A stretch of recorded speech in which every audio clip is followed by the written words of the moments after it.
Can you figure out the famous personalities in these pictures? Yes, you almost got it. But what is that which connects all three? I can hear some say, science and art. Would you believe if I said it is physical illness that connects them all? The three personalities are Beethoven, Leonardo da Vinci, and Sir Isaac Newton. Surprisingly, various health related illnesses, from psychogenic attacks, anxiety attacks, to seizures, raged through their lives, confirming that life is full of unexpectancies. When I was 6 months old, my mother noticed something in me that churned her heart. My hand was curled abnormally, and that alarmed her. At the sight of the affected hand, the doctor confirmed that I had hemiparesis. Hemiparesis is a partial weakness that affects one side of the body, specifically the arm and leg. Sometimes the face is also involved. The side of the body affected by hemiparesis depends on the location of stroke in the brain. My facial muscles had improper development, causing me to drool constantly. A bib or a chin viper was my constant companion. Normal child development milestones were distant dreams to me. I couldn't walk or talk till the age of 2. I dragged my body forward on my glutes till the age of 1. I used calipers to walk till the age of 3.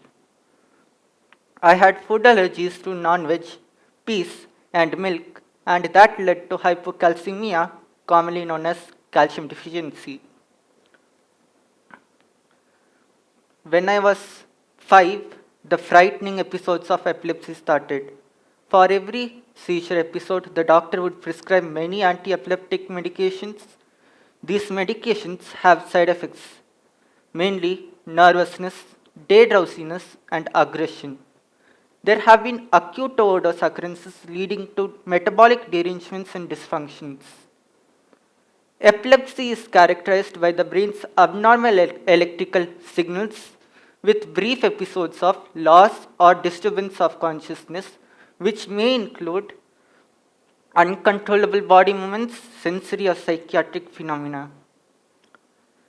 There are mainly two kinds of seizures: generalized and focal seizures.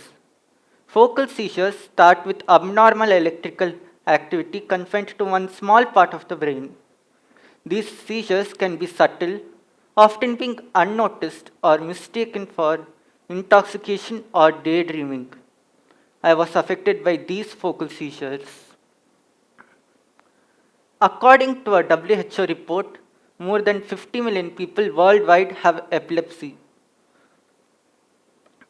Centers for the Disease Control and Prevention states that 4,56,000 children in the US have at least one seizure annually. Its impact extends beyond those affected to other members of the family.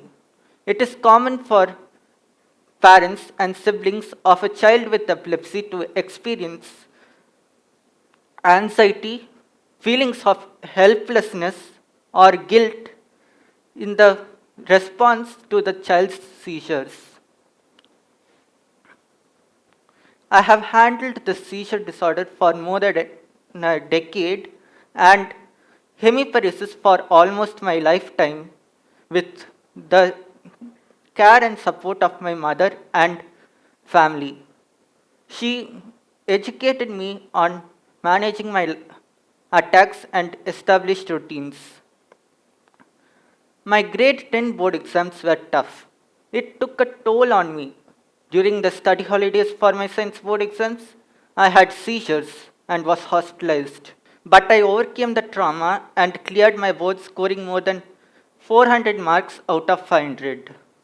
Emotional and psychological support, and despite care that my mother gave, motivated me to excel in the art of penning my thoughts.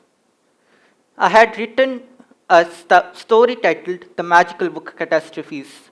I even published it as an e-book. I am proud of my journey. Albert Einstein, who was believed to have had ADHD, succeeded in life with his mother's utmost care and support. Overcoming illnesses is heroic in itself, but then becoming famous is simply extraordinary. My greatest triumph in my life is that I've overcome the obstacles ahead of me with my grit and grace of the people around me.